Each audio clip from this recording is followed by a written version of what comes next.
Ditët e fundit kemi pasur shumë shqiptar që kanë ngritur zërin për të shprehur shqetësimin e tyre lidhur me projektin e planifikuar në jugën e Shqipërisë.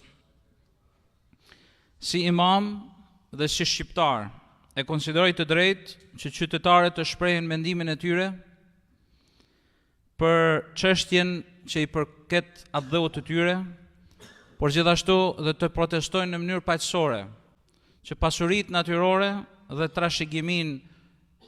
trashëgimia jonë kombëtare të jetë e ruajtur. Ishulli i Sazanit dhe tokat përreth tij nuk janë thjesht tokë. Ata janë pjesë e historisë, identitetit dhe pasurisë natyrore të Shqipërisë. Shumë qytetarë dhe organizata mjedisore kanë shprehur shqetësime se zhvillime të tilla mund të dëmtojnë ekosistemin e zonës dhe të ndryshojnë përgjithmonë një nga pasuritë më të veçanta të vendit tonë. Islami jonë na mëson se toka është amanet nga i Madhi Zot dhe se ne kemi detyrë ta ruajmë atë nga dëmtimi dhe shkatërrimi i saj.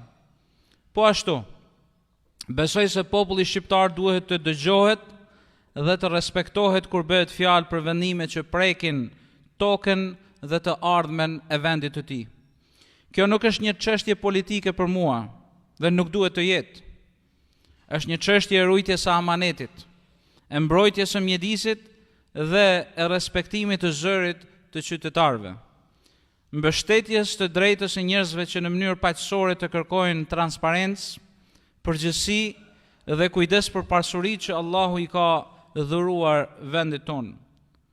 Lut të Madhin Zot ta ruaj Shqipërinë, ishullin e Sazanit dhe tokat përreth tij dhe çdo pjesë të bukur të vendeve tona, dhe t'i udhëzoj të gjithë drejt vendimeve që janë në dobi të popullit, mjedisit dhe brezat që do të vijojnë.